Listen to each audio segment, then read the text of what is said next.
Welcome to Global Insight. Today, we're investigating the ongoing efforts to find a resolution to the conflict in Ukraine, a situation with far-reaching implications for global stability. It has been a long and hard time for many.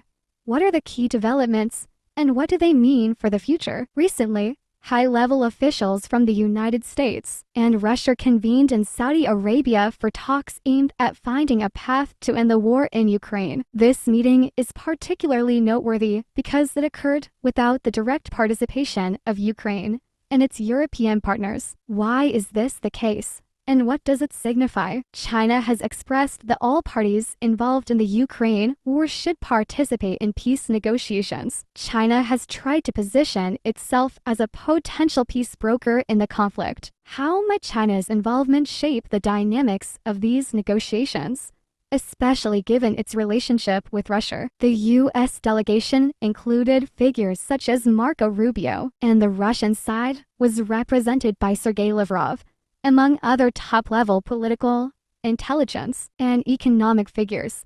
Lavrov indicated that the talks aimed to end the abnormal period in U.S.-Russia relations. Could these discussions lay the groundwork for a potential meeting between Presidents Trump and Putin? It's worth noting that these talks follow increased attacks in Ukraine. Ukraine reported that Russia launched 176 Shade-type strike drones. In addition to decoy drones, over 100 drones were shot down. Just prior to the meeting in Saudi Arabia, Zelensky reported that Russia had launched nearly 1,220 aerial bombs, over 850 attack drones, and over 40 missiles over the previous week. European leaders held an emergency meeting in Paris, which underscores their concern about being excluded from these pivotal talks. Zelensky has urged Europe to unite its army and foreign policy, suggesting that U.S. support may not be guaranteed forever. What implications might this have for the future of European security and the transatlantic alliance? China has been promoting its own proposal to settle the war,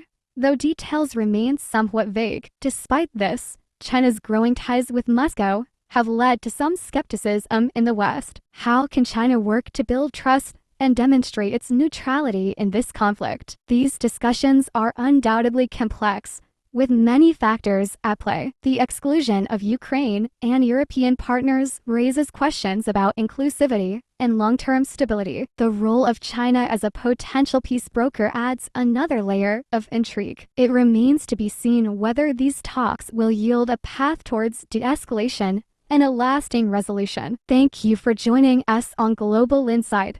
Stay tuned for more in-depth investigations and exclusive stories.